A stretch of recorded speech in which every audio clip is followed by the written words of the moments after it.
Chapitre 20. Alors Dieu prononça toutes ces paroles, en disant: Je suis l'Éternel, ton Dieu, qui t'ai fait sortir du pays d'Égypte, de la maison de servitude. Tu n'auras pas d'autre Dieu devant ma face. Tu ne te feras point d'image taillée, ni de représentation quelconque des choses qui sont en haut dans les cieux, qui sont en bas sur la terre, et qui sont dans les eaux plus bas que la terre. Tu ne te prosterneras point devant elles, et tu ne les serviras point, car moi, l'Éternel, ton Dieu, je suis un Dieu jaloux, qui punit l'iniquité des pères sur les enfants jusqu'à la 3e, et la 4e génération de ceux qui me haïssent. Et qui fait miséricorde jusqu'en 1000 générations à ceux qui m'aiment, et qui gardent mes commandements.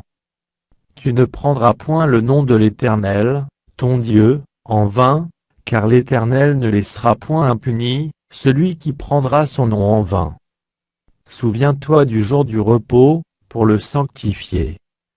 Tu travailleras 6 jours, et tu feras tout ton ouvrage. Mais le 7e jour est le jour du repos de l'Éternel, ton Dieu. Tu ne feras aucun ouvrage, ni toi, ni ton fils, ni ta fille, ni ton serviteur, ni ta servante, ni ton bétail, ni l'étranger qui est dans tes portes. Car en 6 jours l'Éternel a fait les cieux, la terre et la mer, et tout ce qui y est contenu, et il s'est reposé le 7e jour. C'est pourquoi l'Éternel a béni le jour du repos et l'a sanctifié. Honore ton père et ta mère, afin que tes jours se prolongent dans le pays que l'Éternel, ton Dieu, te donne. Tu ne tueras point. Tu ne commettras point d'adultère. Tu ne déroberas point.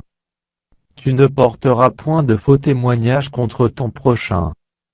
Tu ne convoiteras point la maison de ton prochain, tu ne convoiteras point la femme de ton prochain, ni son serviteur, ni sa servante, ni son bœuf, ni son âne, ni aucune chose qui appartienne à ton prochain.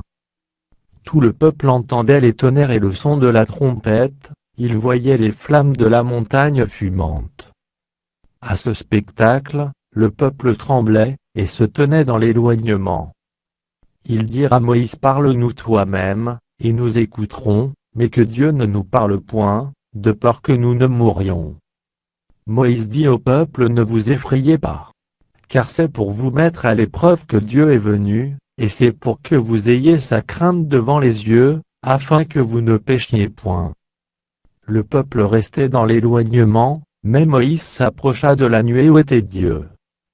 L'Éternel dit à Moïse: Tu parleras ainsi aux enfants d'Israël: Vous avez vu que je vous ai parlé depuis les cieux. Vous ne ferez point des dieux d'argent et des dieux d'or, pour me les associer, vous ne vous en ferez point.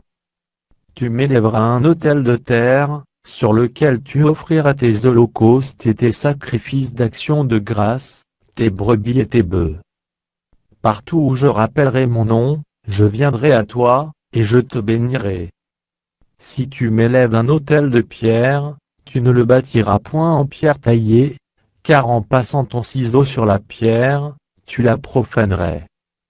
Tu ne monteras point à mon autel par des degrés, afin que ta nudité ne soit pas découverte.